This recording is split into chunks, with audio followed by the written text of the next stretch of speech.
आगे बताया जा रहा है, जब ईड़ा ने ऐसा कहा कि आप अपनी व्यथा को मुझको बताइए, तो आगे कह रही है और ईड़ा श्रद्धा से कि जीवन की लंबी यात्रा में खोए भी हैं मिल जाते, जीवन है तो कभी मिलन है, कट जाती दुख की रातें, श्रद्धा रुकी कुमार श्रांता, मिलता है विश्राम वहीं, चढ़ी ईड़ा के साथ जहाँ पर वही सिका पर जुलित रही। इसमें प्रसंग में लिखेंगे कि ईड़ा श्रद्धा को रुकने का आग्रह करती है और आग्रह करने के बाद उसके शब्दों को सुनकर श्रद्धा रुकती है और ईड़ा के साथ में उस स्थान पर जाती है जहाँ पर अग्नि की लपटें उठ रही है। यह प्रसंग में लिखेंगे, ठीक है। आगे व्याख्या क्या है, व्याख्या समझिए। कह रहे हैं जीवन की लंबी यात्रा में, ईड़ा कह रही है श्रद्धा से, ये जो जीवन है, जो मनुष्य का जीवन है, वो एक लंबी यात्रा है, बहुत लंबा है, छोटी मोटी यात्रा नहीं है कि एक दो दिन में समाप्त हो जाएगा।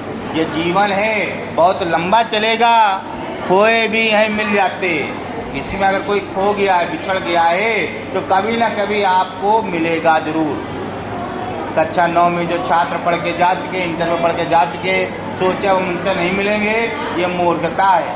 कहीं ना कहीं वो आपसे ज़रूर मिल सकते हैं, क्योंकि वो अभी जीवन लीला उनकी चल रही है। तो वही यहाँ श्रद्धा को समझा रही है, ईड़ा कह रही है जो जीवन है ये बहुत लंबी यात्रा है, यहाँ पर जो बिछड़ते हैं वो पुनः मिलते भी हैं। और आगे कह रहे हैं जीवन है तो कभी मिलने है, कट जाती दुख की रातें।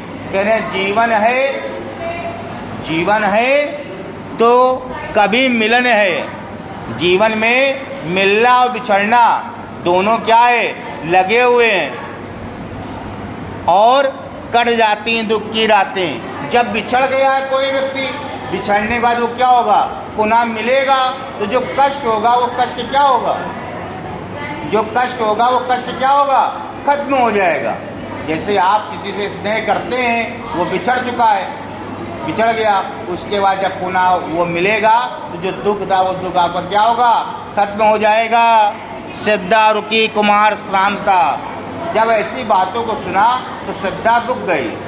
जो उसका छोटा बच्चा था वो भी थक चुका था, क्रांत था, थका सा लग रहा था, बड़े उसके चेहरे में मासूमियत थी, थका हुआ भोलापन, छोटा सा बालक कैसा लगेगा, है ना।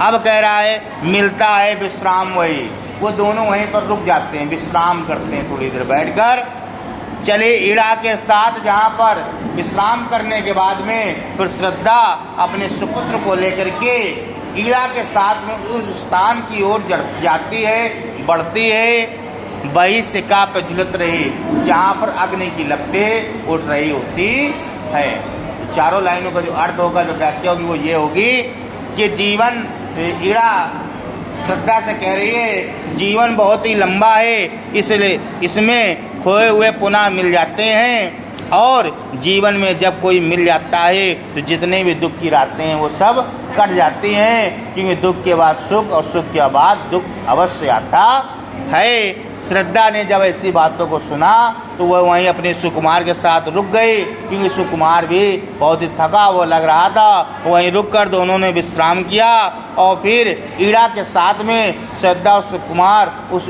ओर चल देते हैं जिस ओर अग्नि की लपटें उठ रही होती हैं। याद दिया है, वही सिका प्रज्वलित उठी, प्रज्वलित रही। प्रज्वलित मतलब अग्नि की लपटें उठना, ठीक है। वही सिका के रूप में उस ओर चल देती है।